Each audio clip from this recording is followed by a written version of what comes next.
అన్న ఈ విధమైన ఆయనకు అన్యాయం జరిగింది, ఆయనకు న్యాయం చేయాలని ఇక మొత్తం లింకు డాక్యుమెంట్తో సహా నేను మీకు చూపెడుతున్నా.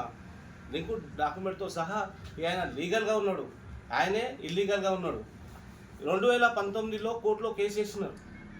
కోర్టులో కేసు వేయంగా మళ్ళీ ఇప్పుడు ఏమంటున్నాడు వరాల శ్రీనివాస్ రెడ్డి, కోర్టులో కేసు వేయంగా మీరు ఎట్లా కూలుపుతారంటే 2019లో ఆయన ప్లాట్ కొన్నాడు, కోర్టులో వేసినాడు.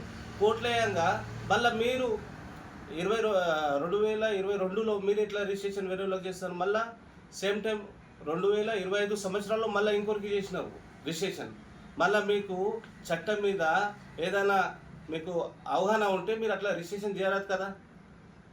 ఉదాహరణకు కోర్టులో ఉన్న కేసులో ఉన్నాక మళ్ళీ మీరు వేరే వేరే వ్యక్తులకు ఎట్లా రిజిస్ట్రేషన్ చేస్తారు? ఈ మొత్తం మీ దొంగ బుద్ధులు కావా?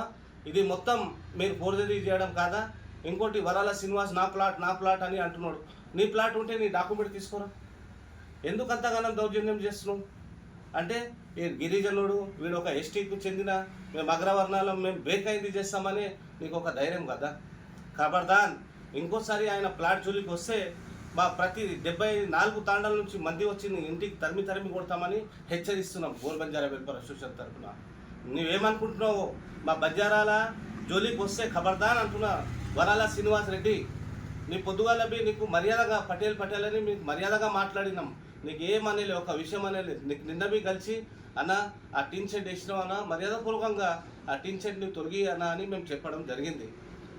మీరు చూసుకుంటే నేను చూసుకుంటాం మీ కానీ నువ్వు చాలా ఏలంగా మాట్లాడినావు అంటే మేమేం చేయలేమని కదా నీ ఉద్దేశం. ఖబర్దాన్ వరాల శ్రీనివాస్ రెడ్డి, నీ అధికారం ఉన్నప్పుడు దౌర్జన్యానికి పాల్పడ్డావు, కానీ ఇప్పుడు టీఆర్ఎస్ కాంగ్రెస్ అనే ఏం లేదు గీడ. న్యాయంగా జనునున్న డాక్యుమెంట్ నీకు ధైర్యం ఉంటే నీ పేపర్లు తీసుకురా, మాట్లాడదాం. అంతే తప్ప నువ్వు కాంగ్రెస్ టీఆర్ఎస్ అని ఆ విధంగా మాట్లాడడం కరెక్ట్ కాదు. ఇదే హెచ్చరిస్తున్నాం.